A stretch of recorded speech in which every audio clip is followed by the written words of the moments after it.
You're listening to Later with Mo Kelly on demand from KFI AM 640. Let's get to it. Superman has been a tremendous financial success, at least through its first week. It brought in $125 million domestically, $220 million worldwide. If you saw any of the comments from James Gunn, its director, he says, quote, "I'm incredibly grateful for your enthusiasm," close quote. It is against the backdrop of the would-be controversy of its message or whether it was too political. It didn't matter to audiences. If anything, I say that the controversy probably helped the movie because people were talking about it in non-entertainment outlets. If you have a 15-minute discussion of Superman on Fox News, that's a lot of free advertisement. Yeah. And clearly people were tuning out at least out of morbid curiosity to see if there was something that was going to make them angry. And James Gunn did not back down. He did not care what critics had to say. And at this point, he's winning. Yeah, Paulie, you saw it for a second time last night. I did. And I think that he's winning in a way that I don't think we've had any Superman film really and truly not in a long time, any superhero film period, not just Superman, but just superhero films period, wherein, and this is a good and bad thing.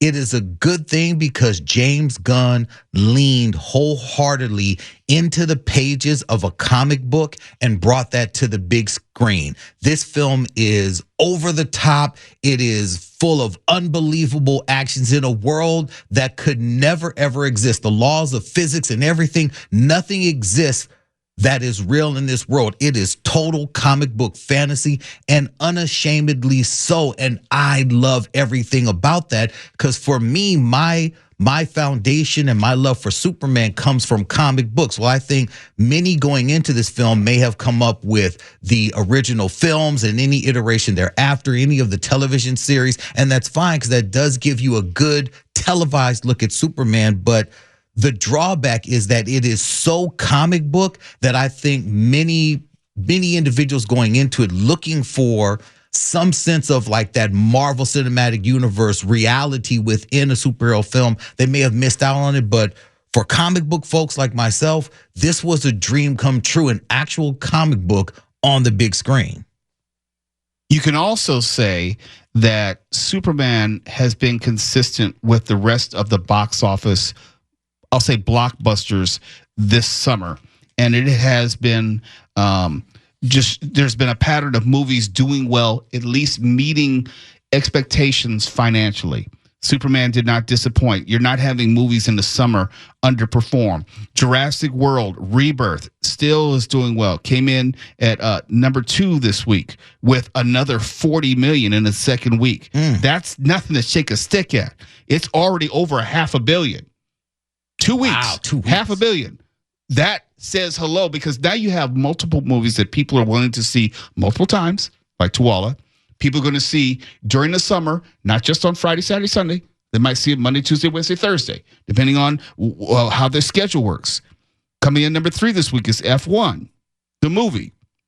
It's now at $393 million worldwide. This is what, just 3 weeks? 3 weeks. Wow. Still top 3. So the movie is, people are it has legs, as they say. How to Train Your Dragon. It's in its 5th week and it's still in the top 4.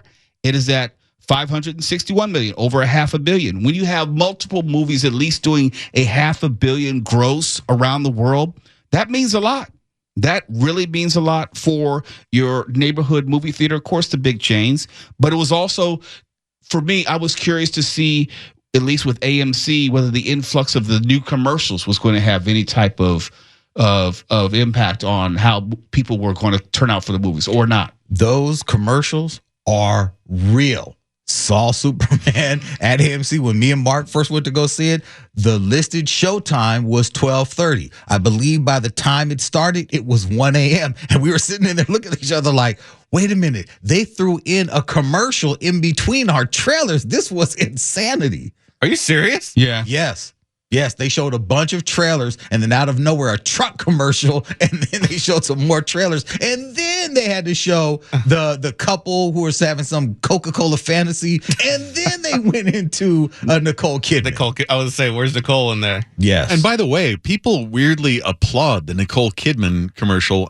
I don't understand. Oh, it's taken on a life of its own. Yeah. It's a cult classic. It might be now. irony now. It is. It's almost like it's a caricature of itself. Yeah.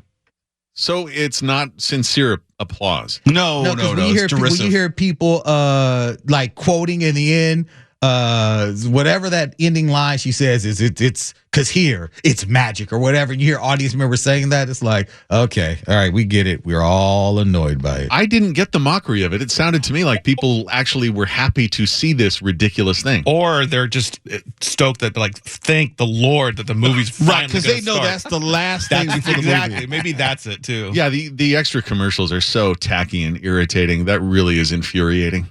As we talk about how this year, it's not a record-setting year, big picture, but you can say there are records being set that are indicative of this being a very good year for movies. IMAX is headed for its best year on record. That's a big deal. Yeah. Okay. Yeah. That means people are willing to spend money for the top ticket for the big movies. You're not just going to see any movie on IMAX.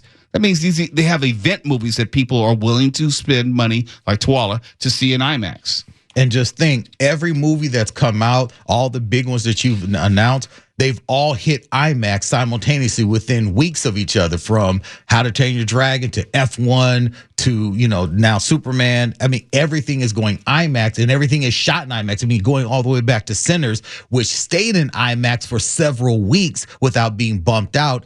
This is a banner year for IMAX because they are really doing a big push for people to go see it. And true indeed, both times I saw Superman was on IMAX.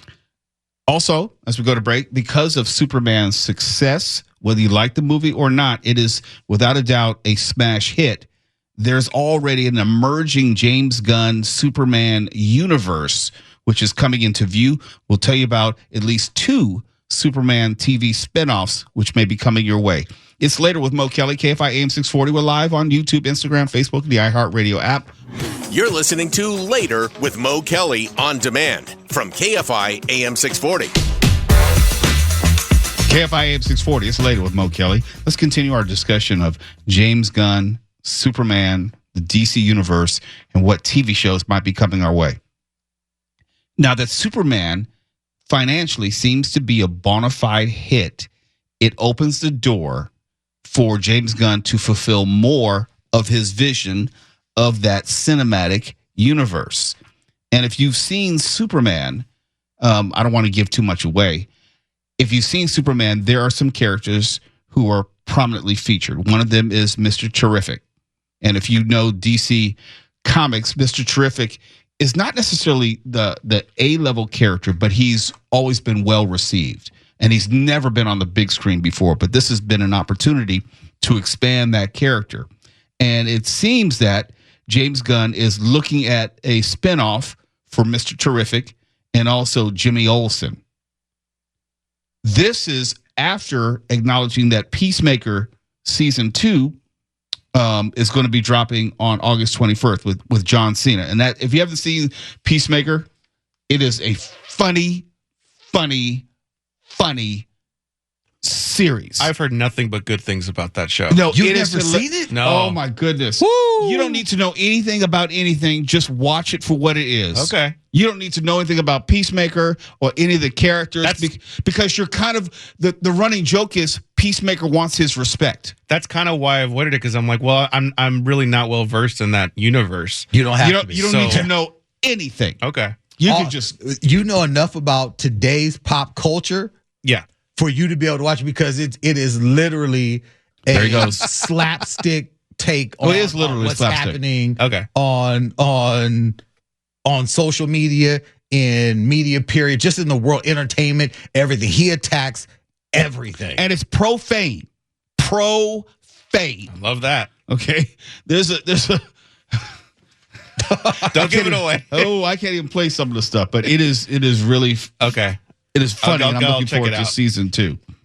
But if you, in the way that Marvel was hoping that Iron Man was going to do well, so maybe they could do something. This is something completely different. DC was, the whole future and fate of all things DC was dependent on this. They knew going in that this had to do well, that this had to be an absolute success for any of these other projects to come to fruition. Yeah. Now, do we finally get to hear why you didn't care for Superman? No, we're going to keep moving on. Mark, let it go. Let it go. Let it go. Mark, what is Mark, this? let it go. Mark, let it go. We are glad you loved it, Mark. Okay. I'll ask this then. Have you seen people wearing jackets with fair play on them every place? Because I think Mr. Terrific stole the show. I promise you this.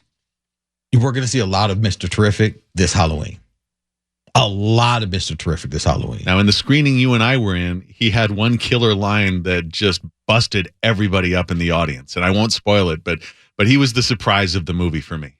When I saw it again last night, the audience erupted on that line. Erupted. I'm talking clapping. I was like, wow. And I guess this is the first time audience because they were in there. And the theater was packed. I went to Man Chinese. Oh, really? Yeah. Okay. Packed. I've seen him on a few occasions, the character, in animated form. But Yeah. I've obviously never seen him in live action. And I had a vision of what he would sound like. And now I can't think of anyone else other than Ed Gathke.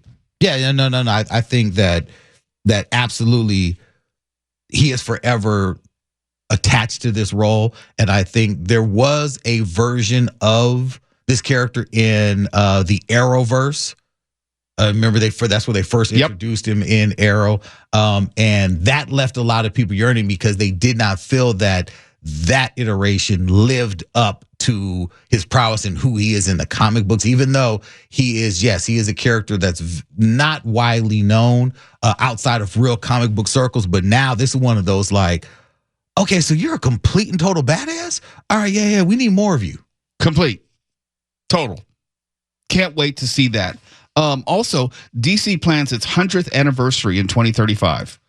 But it's interesting because also when I say may lose, it probably won't happen, but that's when the rights expire to Batman and Superman. If you're expecting something to happen with those, like what happened with Winnie the Pooh, no, it's not going to happen. They're not going to allow it to happen. No, wait, Mark, what can happen with that exactly? Like when they lose the actual rights to Superman and Batman, they go into public domain. They can't go back and re-get the rights, can they? No, but they've got an army of high-paid lawyers, so they're going to do everything they can to hang on to the stuff. So what is it? I forget what the rule is. Something like 89 years. Yeah, and then it goes into public domain. Yeah. So yeah, remember Superman came out in 38. Wasn't Batman 39? Yeah. So yeah, 2035. I mean, that's it. So once something goes public domain, it goes public domain. That's why like Snow White could be done by anyone who does Snow White. We've had a whole bunch of different iterations outside of Disney or whatever. So it's like one of those like, yeah, if you have a super popular character that goes into public domain, the rights to that character stay in public domain. They don't revert back to the company if you put up a whole bunch of money. Right. But as I said, the people with the deep pockets, they employ their lawyers to look for every possible way they can to hang on to that stuff because that's money. You don't mess with people's money. And there have been enough instances where people got caught off guard where they're not going to let that happen with these characters. They're not going to. I would be surprised and ashamed. In fact, we need to get Michael Uslan on the show. It's like, what are you doing to make sure you don't lose Batman? Oh, yeah. Yeah, I am. And hear it from the horse's mouth. Yeah, I'm going to reach out to him. It's Later with Mo Kelly, KFI AM 640. We're live everywhere in the iHeartRadio app. And don't forget, we have a coffee giveaway. We're giving away 2 Coachella Valley coffee swag bags. And each bag contains some cool swag, some classic Coachella Valley coffee products, and a 3-month free coffee subscription. You get 1 2-pound bag and 1 12-ounce bag each month. And think, maybe we'll give it away next segment. Yeah, probably next segment. So, yeah, next segment. We'll do it then. You're listening to Later with Mo Kelly on demand from KFI AM 640.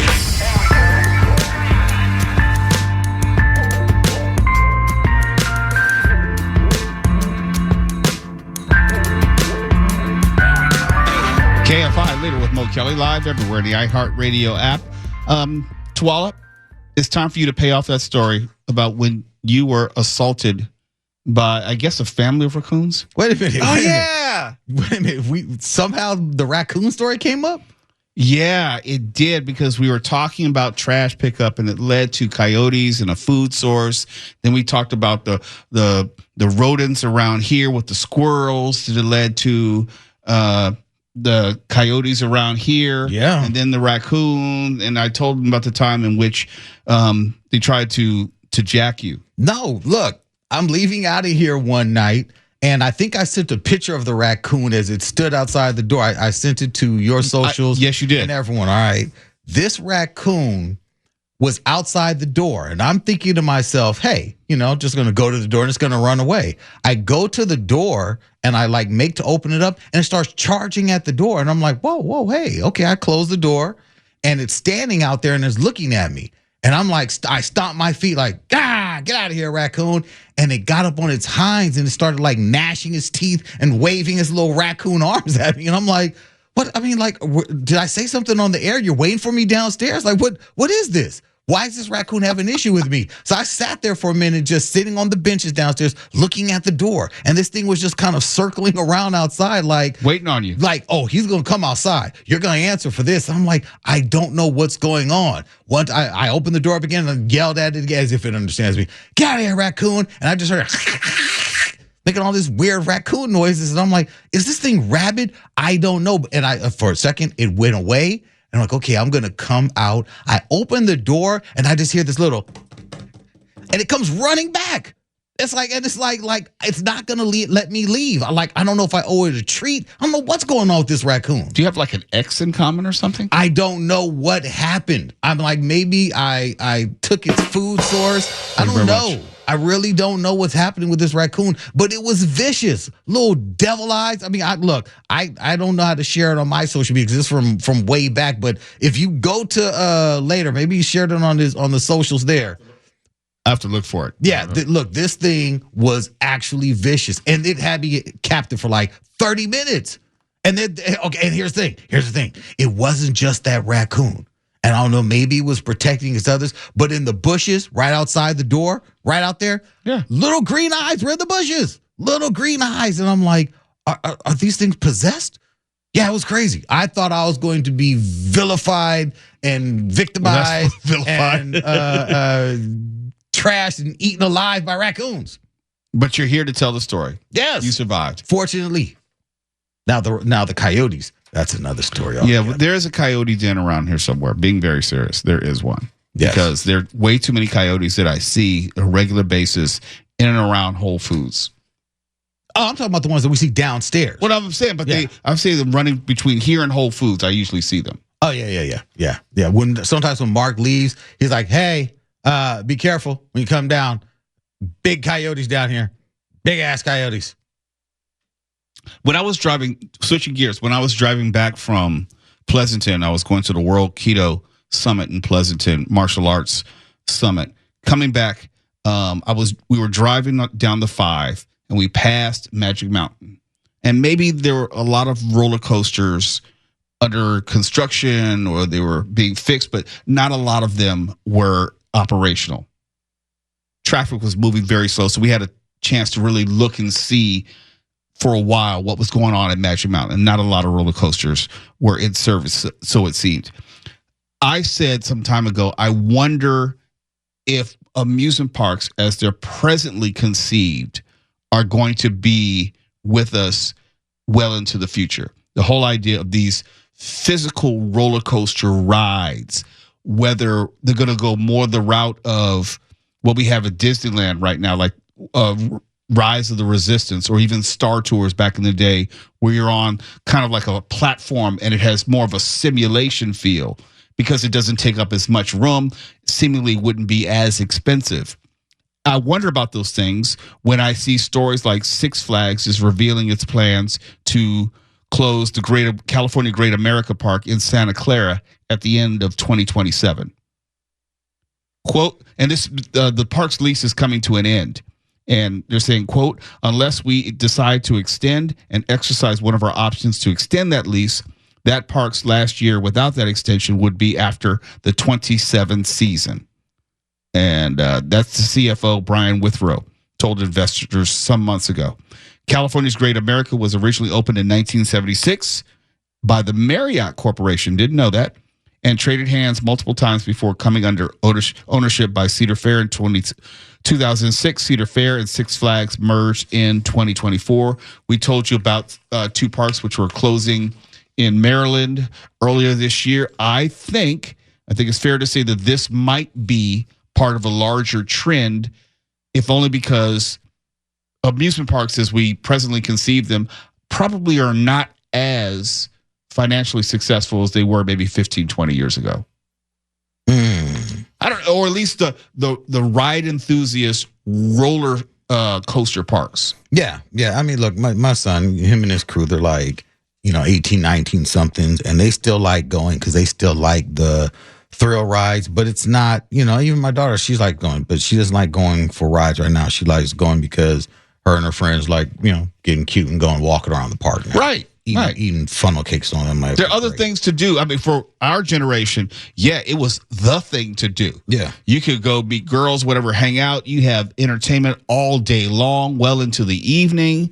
I don't know because this is geared only for young folks. It's not like the 50-year-olds like me or want to go to a Six Flags park. I mean, I don't think 40-year-olds. I mean, the Six Flags is a 30 and under, and no shade against it. I just think that right now, if you're 40 something, you're not trying to actively go to Six Flags right now. If you're in your 40s, chances are you've got a kid or two, and going to Disneyland or not. For Disneyland or not, yeah. And so it's like a place like Six Flags. It's like relying on young people. I know they're going big with their DC universe, and that's fine. But young kids aren't into comic books. They're not in, and maybe James Gunn's film will start bringing them around. My son, he's 19. He loved it, right? But I don't know if that's going to translate to Six Flags and that being a draw, or any of the real rides necessarily being a draw. He could go anywhere, Yeah, there are other ways. We were talking about Uno earlier and how they're doing activations and pop-ups in Las Vegas and other cities. There are other ways that you can monetize these brands other than an amusement park ride, roller coaster. It's a little bit different with Disneyland. It's in-house. Those are properties which you're going to be living on for quite some time. Now think about, and we talked about this a couple of weeks ago, think about SeaWorld. SeaWorld is no longer, their biggest attraction is no longer the animals right now. They're trying to sell their new roller coaster attractions, but their roller coasters are even more virtual, and the concerts. Yeah. So that's when I was like, going to SeaWorld to see a concert? It's weird, but you want whatever's going to put butts in seats that people are willing to spend money. And going to Santa Clara specifically for a roller coaster enthusiast park is probably not the draw today that it was 10, 15 years ago. I mean, let's be honest. If it was, they would not hesitate to extend the lease. So it's not the same business proposition that it was years ago. You're listening to Later with Mo Kelly on demand from KFI AM 640. And before we go, got to give this away. You thought I forgot? No, I didn't. Well, actually, I did, but it's not too late. We have 2 Coachella Valley Coffee swag bags to give away. Each bag contains some very, very cool swag, classic Coachella Valley coffee products, and here's the best part, a 3-month free coffee subscription. You get 1 2-pound bag and 1 12-ounce bag each month for 3 months. Since we have 2 to give away, I need to give you 2 numbers. Let's have caller number 5 and number 7. Caller number 5 and number 7. You can give us a call at 800-520-1KFI. 800-520-1534. Callers number 5 and 7, you will win a Coachella Valley coffee swag bag. Each bag with cool swag, classic Coachella Valley coffee products, and a 3-month free coffee subscription. Caller number 5, caller number 7, 800-520-1534. And the Coachella Valley coffee swag bags are yours. Caller number 5 and caller number 7. 800-520-1534. It's too bad I don't drink coffee. It's one of those things I just never developed a taste for it. I know Tuala does. I know Mark does. Stephen, do you drink coffee? I do. Okay. Yeah, on occasion. Yeah. What were the callers again? 5 and 7. All right. Caller number 5 and 7. 800-520-1534. And, the phone lines just exploded. I guess people drink coffee. They want some Coachella Valley coffee. Did your parents ever drink coffee? Oh, yes. Oh. They swore by it religiously every single day. And it was Folgers. They had little Folgers in the coffee maker. It was every single day. They did not do anything in the morning before they drank their coffee. It's just something I just never developed an affinity for. So I enjoy being able to give away coffee because they could use it more than me. Here we go. Final thought. Methods and tactics matter because it's never just about the law. It always includes methods and tactics. The ongoing deportation and immigration enforcement debate, it's not just about finding and removing those who are not in this country legally. It includes the methods and tactics employed. The question, and I think the principal question, is whether we are concerned about illegal immigration generally or just Latinos illegally in America specifically. There are thousands of things which are illegal in America. There are thousands of things that you can't do, places you can't go, activities you can't participate in, etc. But how we enforce the law always matters. Which laws we choose to enforce and the ones we choose to overlook, let's say, that also matters. The Fourth Amendment still matters, even if you don't like who it may protect. If you're only looking for undocumented immigrants at places like farms or Home Depots, you aren't really looking for undocumented immigrants. There's a difference. You're just looking for Latinos who fit the description. Can we tell the truth? And that's not the same. If you're only scooping up the Latino undocumented immigrants on a farm for breaking the law, air quote, but not the farmers who employ them who are also breaking the law, then you're not really concerned with the law.